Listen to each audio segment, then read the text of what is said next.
Eu sou a Thay. Eu sou a Paula. E nós somos Elefante de Franja. Somos apaixonadas por cinema e fizemos esse canal para compartilhar essa paixão com vocês. Então, se você não sabe o que assistir, acompanhe a gente nas nossas redes sociais que postamos dicas e curiosidades todos os dias. Aqui num formato mais solto, a gente escolhe um filme da nossa preferência e faz uma análise mais aprofundada dele. Para cada episódio, uma de nós escolhe o filme a ser analisado, ou a gente aceita sugestões dos nossos ouvintes. Então vamos estar falando aqui dos mais diversos tipos de gêneros do mundo do cinema. Se você ainda não acompanha a gente nas nossas redes sociais, segue a gente lá e não esquece de ativar o sininho para receber novidades. É isso aí, bom episódio.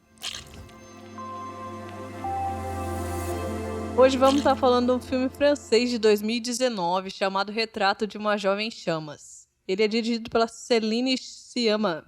Mesma diretora de filmes como Tomboy e Water Lilies.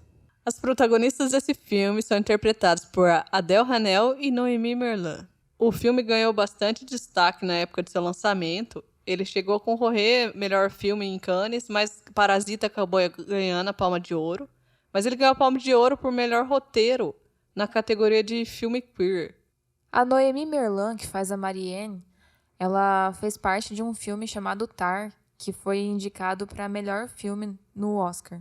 Adèle Haenel é uma atriz bem conceituada lá na França e ela fez um filme também chamado A Garota Desconhecida e ela participou desse Water Lilies, Lírios d'Água, que inclusive foi uma das coparticipações junto com a mesma diretora do Retrato de uma Jovem em Chamas. E uma coisa sobre essa atriz é que ela decidiu se aposentar aos 34 anos já da carreira de atriz e um dos motivos foi por questões políticas, porque ela estava falando que o cinema francês ele estava protegendo abusadores, como tiveram alguns casos de abuso sexual por parte de alguns diretores. Essa era uma briga política que a atriz fazia muito. E o pessoal da academia de lá cobertava muito essas coisas. Então, como forma de protesto, ela até já se aposentou da carreira de atriz. Acho que ela meio que desistiu do cinema francês e parou por aí.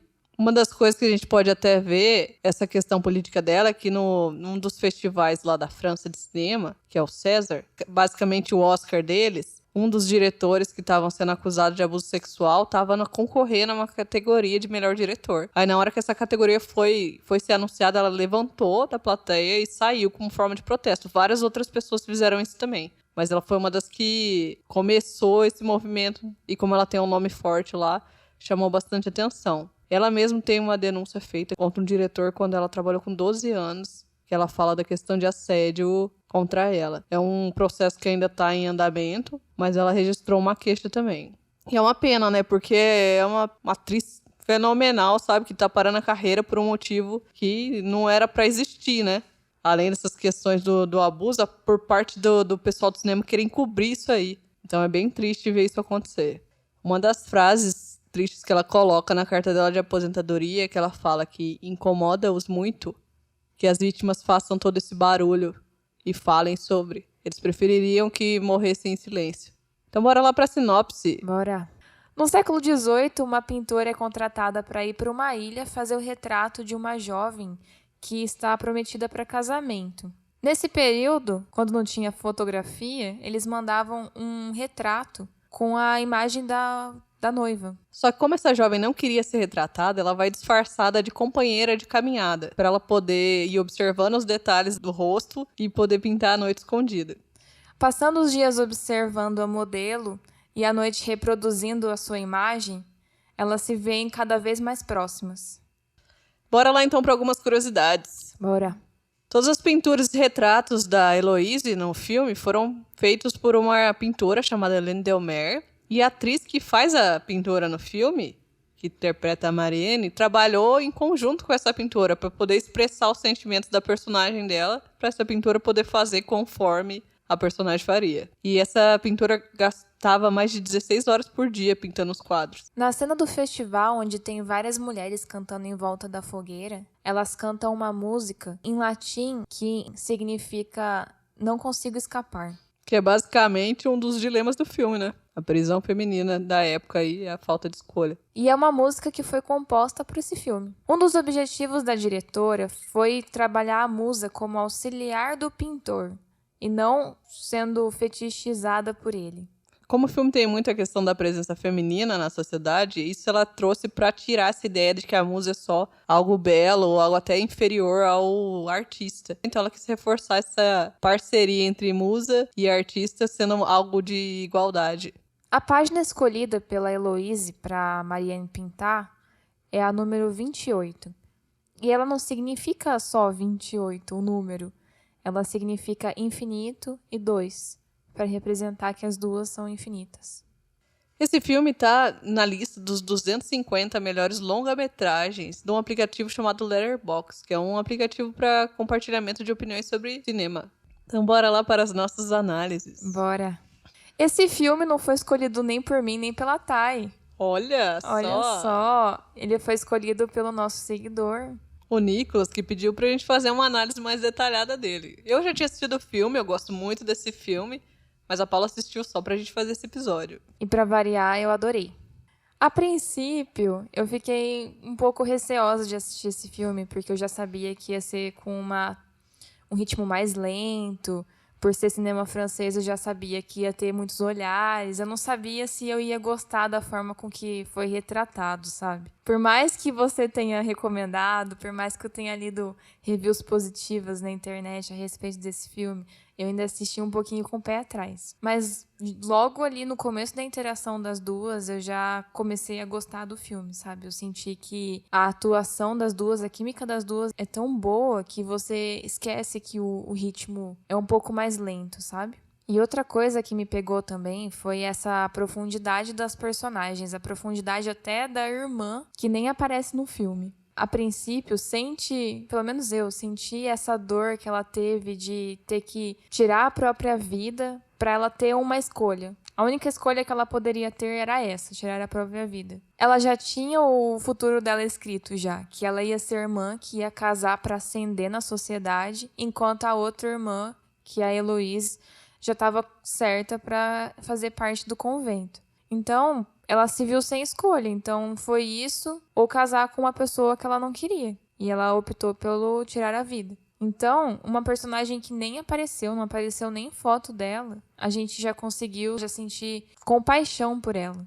E eu achei muito legal que não teve divisão social, divisão hierárquica ali entre as três principais, porque a figura da mãe é só no começo ali, né? Ela vai viajar e ficam as 3 por 5 dias juntas na casa, pra Marianne poder completar o retrato lá da Heloise. E eu achei muito legal porque as três passam o tempo inteiro juntas, assim. Elas cozinham juntas, elas se divertem juntas, que na época era ler um livro em voz alta para todo mundo ouvir. Uma cozinhar enquanto a outra tá bordando. São momentos que deu para sentir uma sororidade ali, sabe? Até porque são momentos que, pra época, sejam difíceis de ser compartilhados entre pessoas que trabalhavam na casa e os próprios patrões, né? Sim, e até mesmo a pintora, porque a pintora ela não é uma patroa, ela é uma pessoa paga pra estar ali, né? E ainda do sexo feminino, que não era nem muito valorizada como pintora na época, né? E eu sempre me pego percebendo muito essa questão de trilha sonora, eu gosto muito dessa questão de música, sabe? Mas esse filme me prendeu tanto e eu fiquei tão imersa nele que eu só fui reparar que não tinha trilha sonora no final do filme, nos últimos 2 minutos do filme. E isso faz a gente perceber o quanto a gente tá ali com os personagens, a gente deixa de ver o filme, a gente passa a viver o filme. No final do filme, quando ela toca a música na orquestra, que é uma música do Vivaldi, que é A Tempestade, a gente sente a emoção da Heloise, sente a emoção de ouvir uma orquestra ali, depois de um filme que teve só sons naturais, só sons de fogo, de vento, de pincelada. Então, a gente sente uma emoção junto com a personagem, não somente de ver ela sofrendo, de ver ela lembrando e tal, da Marianne, mas também da gente sentir esse impacto da música. E é uma peça muito forte, né, que é A Tempestade Chegando. Então, realmente, é uma música que impacta bastante a gente. E um dos motivos que esse filme ele é considerado uma obra-prima, até por muitos críticos, é que justamente que ele faz a junção de várias artes nele mesmo. Primeiro que a impressão que eu assistindo ele parece como se você tá assistindo uma tela, uma pintura de tinta a óleo em movimento. A fotografia é incrível. E como a gente tem muito, que nem a Paula falou, a gente não tem trilha sonora no fundo, a gente tem os barulhos apenas de vento, som e os silêncios entre os diálogos. Parece muito que você tá como terceira pessoa ali mesmo, parece que você tá ali no ambiente. Você comentou do cinema francês de quase não ter muito diálogo para expressar as coisas. Isso é uma das coisas que eu mais gosto. Porque ele não precisa explicar com palavras o que tá acontecendo ali. Ele consegue explicar com gestos, com toques, e às vezes é umas coisas sutis, sabe? Os olhares, que faz com que a gente entenda melhor e sinta melhor o que tá acontecendo ali. Que é uma das coisas que muitos filmes têm a necessidade de falar, sabe? E não precisa. E às vezes o diálogo normal das pessoas, ele é pausado. Eu até tava comentando antes de começar o programa com a Paula, lógico que um filme não tem nada a ver com o outro. Mas essa questão das pausas do diálogo, eu lembro de ver bastante no filme do Bacurau, que é um filme que eu gosto muito. As pessoas não falam tão seguido, então às vezes tem uma pausa. Você fala um negocinho e fica o silêncio pra outra retornar. E o cinema francês usa muito isso. Pra mim é uma das melhores qualidades dele e é uma das melhores qualidades desse filme. E outra questão das artes é que a conexão das duas acontece por meio da arte. A música, a literatura, a própria dança, a pintura, que é o centro do filme, né? O retrato, já tá no título, a pintura. É o objetivo da personagem principal foi fazer uma pintura. Então a gente já tem todos esses elementos que vão conectando as personagens. É uma troca de livro na primeira conversa que a Heloise fala com a Marianne. Como a Marianne foi lá pra pintar a Heloise, o começo é muito legal, porque ela vai descrevendo tecnicamente o rosto e as partes do corpo da Heloise pra ela poder guardar na memória, pra ela poder reproduzir de noite. Nossa, que trampo, hein? Pintar escondido uma pessoa naquela época, ela tinha que ser muito boa artista. Os artistas manjam, né? Ela tentava esboçar um pouquinho escondida, mas aí e a Heloise percebe esses olhares. Aí depois, num diálogo que elas têm sobre música, que eu acho que é interessante, como as mulheres da época já é uma das coisas que a diretora quer trabalhar, não tinham escolha. E além dela não ter escolha, ela não tinha muito acesso à cultura e à arte. E dava pra ver que ela se interessava por isso. Então, num dos diálogos, Heloise fala que vai à missa para justamente escutar as músicas. E a Marianne comenta, mas você nunca ouviu uma orquestra? Ela fala que não, o único contato que ela tinha com a música era através da igreja. Nesse momento que a Marianne decide tocar mais ou menos uma obra, que é até a mensagem também que ela toca sim.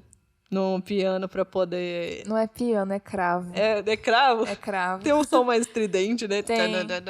Aí ela toca um pedaço dessa obra. E é nesse momento que tem a troca de olhar da Heloise pra Marianne. Antes a gente tinha o técnico, né? Que era da pintura. Daí agora é o reverso. Daí dá pra ver que é nesse momento que começa meio que a paixão das duas ali. Que é um conectado pela música. Uma das coisas legais do filme também é que um dos motivos que a Heloise não quer ser retratada é que a partir do momento que o quadro dela fosse finalizado, ela iria pro casamento, ia mandar o quadro antes. Então ela tava atrasando o máximo que ela podia esse quadro. Por isso que a Marianne vai pintar escondido, sabe? Aí quando ela termina o quadro e vai mostrar pra ela conta a verdade, né? Daí a Heloise fica chateada. E eu acho que ela fala a pior frase pra qualquer pintor da época, que é: sou eu? A mulher pinta retrato. A pessoa chega e fala assim: essa aí sou eu? Não ficou muito bom não, viu? Não ficou muito bom, não. Aí o que ela quis dizer é que aquele retrato era um retrato feito com base nas convenções do que era elas. Curva, cor, linha. E daí ela tá meio que ali desafiando o próprio sentido do ser artista dela, que ela vai pintar só por base nas convenções, não pelo sentimento, pelo que ela entende o que é a outra pessoa. Daí aí que ela destrói o quadro e elas ficam 5 dias ali sozinhas sem a mãe dela, que daí é onde vai desenrolar o romance. Uma das coisas que eu percebi que é legal é que a paleta de cores do filme ela é bem reduzida também. Como a gente tá numa ilha isolada, a gente tem as cores da natureza, mas é até menos saturado, sabe? Só os vestidos que mais contrastam são o da Marianne, da pintora, que ela quase sempre tá de vermelho. E a Heloise, ela alterna para um azul e pro verde, que é o do retrato. O legal das cores do verde e do vermelho, que elas aparecem muito juntas com o verde e o vermelho, é que as duas cores são cores complementares do círculo cromático. Elas são complementares, mas elas estão em lados opostos do círculo. Que é basicamente quase o relacionamento das duas ali. Elas sabem que não tem futuro, sabem que não tem o que fazer. E é uma das coisas que a diretora faz de legal no filme. Ela não cria um filme e um romance de vamos brigar pelo nosso amor. Não tem o que elas fazerem ali. Elas não tinham escolha mesmo. Vai fazer o quê? Tem até uma cena no final que a Marianne dá uma desesperada e ela acusa a Heloise de não lutar pelo amor das duas. E a Heloise acaba falando pra ela: pode imaginar que eu tô feliz, pode imaginar que eu tô triste, só não me enxerga como culpada. Que é o que ela menos é nessa situação, né? Ela é só uma vítima da sociedade da época mesmo. O filme tem bastante os elementos naturais, que a gente falou, como é uma ilha, tem bastante a água, a terra e o fogo, né, que tá no nome do filme. O fogo, ele aparece em 2 momentos. No primeiro, é quando a Marianne tá tentando enxergar um quadro destruído pela Heloise, que ela queima sem querer e bota no fogo. E no segundo, que é quando a Heloise tá perto da fogueira e o vestido dela começa a pegar fogo. Aí é basicamente uma relação de quase como pra Marianne, a Heloise naquele momento fosse o quadro, sabe? Que não tem o que ela fazer, tá pegando fogo e ela não vai conseguir salvar. O relacionamento delas, né? Não a pessoa em si. Tanto que alguém foi lá, acudiu e apagou esse fogo. É um filme que trabalha essas questões da escolha feminina e da arte de uma forma muito sutil, só que ele tem muita camada. Você assiste de primeira vez, você pode até não perceber tudo. Mas que nem a gente comentou, a questão da música, da literatura, e tem também o próprio conto que elas comentam do Orfeu, da Eurídice, onde elas conseguem fazer uma própria analogia do próprio relacionamento das duas ali. O conto do Orfeu é mais ou menos assim. O Orfeu, ele era um músico muito talentoso e o pai dele deu uma lira para ele de presente. O Orfeu se apaixonou por uma mulher chamada Eurídice e ela acabou sendo mordida por uma cobra um dia e morreu. Aí ele foi pro submundo, conversou com Hades e com a Perséfone, que é a esposa dele, e pediu para devolver a Eurídice para ele. E porque ele tocava muito bem com a lira dele, ele encantou tanto ali os dois, que Hades permitiu que Eurídice voltasse, mas com uma condição, que Orfeu tinha que sair do submundo sem olhar para trás. E acabou que, perto da hora de sair, Orfeu olhou para trás e Eurídice nunca mais conseguiu sair. Ui, arrepia a história do mito. A mitologia grega é cruel, né? É cruel, mas é poética. É poética, porque ele olhou pra trás, porque ele tava com medo de às vezes ela não tá lá ou não ter conseguido achar o caminho. Mas ao fazer isso, ele perdeu ela pra sempre. E aí, além da Sinfonia do Vivaldi, essa história, esse mito, ele conecta as duas ali. Porque no final, quando a Marianne se despede da Heloise, elas entendem que elas estão correndo contra o tempo, que não tem o que elas fazer. Cada uma aceitou basicamente o destino. A Marianne, ela tem uma liberdade um pouquinho maior que a da Heloise, porque ela já tá exercendo uma profissão ali, sabe? Por mais que ainda num âmbito reduzido, né, por ser mulher. Mas não teria o que ela fazer também. Aí no final, quando ela vai embora, a Heloise chama ela e ela vira pra olhar. Aí é a última vez que as duas se veem. Que é uma referência a esse conto, que depois que elas leram, elas ficaram discutindo. Mas será que não foi a Eurídice que chamou o Orfeu e ele virou? Aí no final é a Heloise que chama a Marianne e ela vira. E foi a última vez que elas se viram daí, né? É Marianne ou Marianne? Gente, a gente tá falando Marianne o tempo todo, mas é Marianne. Marianne, desculpa, pessoal. Esses franceses, os nomes franceses confundem um pouco na hora de escutar o filme. Sim. Só uma coisa que eu queria voltar, a gente comentou do questão da musa, e uma cena legal do filme que elas deixam isso claro, é quando a Ventura, que é a Marianne, tá olhando pra Heloise pra observar. E ela chama ela lá do lado dela e fala assim, se você tá olhando pra mim, olha pra quem que eu tô olhando. Então, entendeu? É uma troca ali de olhar. Você tá olhando pra uma pessoa e a pessoa olhando pra você, ela sabe de você também, assim como você sabe dela. Então ali tá a conexão entre musa e artista de forma igualitária e de forma equilibrada. A gente comentou bem por cima, mas assim, a criada também, a Sophie, teve um papel importante nesse filme também, né? Que ela fez parte do dia a dia das duas mulheres, ela compartilhou a história dela, a gente conseguiu enxergar um pouco dos problemas que a classe mais baixa social também sofre, né? Porque ela é empregada e ela ficou grávida sem poder ter essa criança. Então a gente enxerga as três com classes sociais diferentes, situações diferentes, com cada uma enfrentando um problema que na época as mulheres sofriam, né? Outra coisa da relação das cores e das roupas, No final, a Heloise tá provando o vestido de noiva, que tem a ver com a parte do vestido, eu não sei, que é um vestido todo branco. Que é onde ela parece quase como uma assombração pra Marianne, algumas vezes. Então é legal que faz essa analogia, sabe? O vestido branco, que significa o casamento, mas ali pra elas é quase como se fosse uma assombração mesmo, um fantasma, algo que simboliza o final daquilo que elas estavam vivendo. E todos esses elementos que a diretora usou, eles fazem que, por mais que as pessoas não tenham experiências parecidas, elas consigam se conectar com os personagens. Pra mim, isso faz um bom cinema, sabe? Porque o cinema também é você conseguir entender o que o outro tá sentindo, ou conseguir enxergar sentimentos diferentes do seu. E isso é feito com maestria nesse filme. A gente acabou não falando a nota do IMDb dele, né? Mas uma nota super alta é 8.1. E é isso aí, pessoal. É um filme que a gente aprova, a gente recomenda. Então, se vocês têm alguma outra opinião, alguma outra coisa que a gente não falou aqui sobre esse filme, comenta aí pra gente. Se quiser dar uma dica de um filme pra gente analisar, é só colocar aí. Então tá bom, até a próxima. Tchau. Tchau.